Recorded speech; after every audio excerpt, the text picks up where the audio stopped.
Bonjour à tous, Philippe Merle, je suis membre permanent du Conseil général de l'économie et j'ai une expérience dans les domaines de l'environnement industriel, aussi bien sur le terrain qu'en administration centrale. J'ai donc eu le plaisir de coordonner ce numéro sur les pollutions industrielles. Qu'est-ce qu'une industrie propre? Question qui n'a sans doute pas de réponse, sauf à considérer qu'une alternative serait de ne pas avoir besoin d'industrie du tout. En fait, le sujet, c'est plutôt comment faire en sorte que l'industrie ne soit pas trop sale par rapport aux alternatives en Europe ou ailleurs. La première partie de ce numéro sur les milieux et les impacts rappelle notamment qu'il n'y a pas que l'industrie qui pollue les différents milieux, mais que, évidemment, elle y contribue et elle permet de faire un petit peu la part des choses, y compris sur un aspect sur lequel il est difficile d'y voir très clair, qui est l'aspect de l'impact sur la santé humaine. La deuxième partie, c'est un peu le cœur de ce numéro, c'est une partie qui s'intitule « Quelles normes pour demain ?»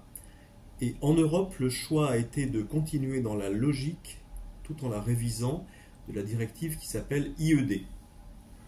Cette directive IED, c'est une approche qui est fondée sur des comparaisons entre des industries d'un même secteur, avec des harmonisations qui donnent lieu à des discussions longues et difficiles et qui aboutissent à des normes sous forme de fourchettes. Dans la révision, il y a eu des questions sur le champ de la directive, par exemple les bovins sont restés en dehors, les mines sont rentrées dedans, ce qui peut poser des difficultés spécifiques. Il y a une autre nouveauté importante qui est qu'on prend en compte non seulement des quantités de polluants rejetés, mais aussi par exemple des consommations d'eau ou d'énergie par rapport aux produits qui sont fabriqués. Et puis, il y a aussi un changement dans la conception des fourchettes de valeur à atteindre. Précédemment, le principe c'était qu'il fallait bien sûr être en dessous du haut de la fourchette et qu'on pouvait contraindre l'industriel à descendre plus bas s'il y avait une raison pour cela.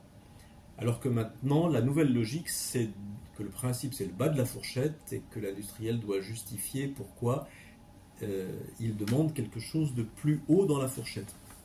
Alors ça rappelle un peu la logique du nucléaire qui est illustrée dans le numéro qui est en radioprotection aussi bas que raisonnablement possible, mais on peut voir à travers les articles de l'Autorité de sûreté nucléaire ou de l'ANSES que l'application de cette logique suppose qu'on soit dans des hypothèses assez précises et que finalement on n'est pas très sûr que pour les polluants chimiques on y soit.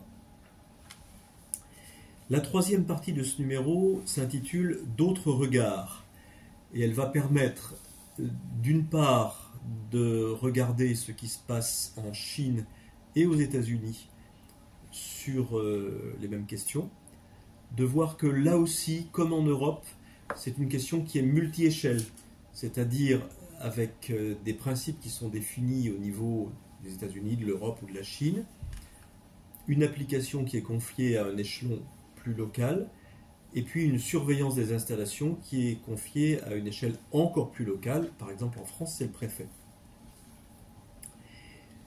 Ce côté multi-échelle, il est dû au fait qu'à la fois les impacts sont locaux et que l'industrie évidemment, se joue à l'échelle mondiale, puisque ça n'aurait pas forcément de sens de substituer une industrie considérée comme pas assez propre en Europe par une industrie encore bien plus sale dans un autre pays.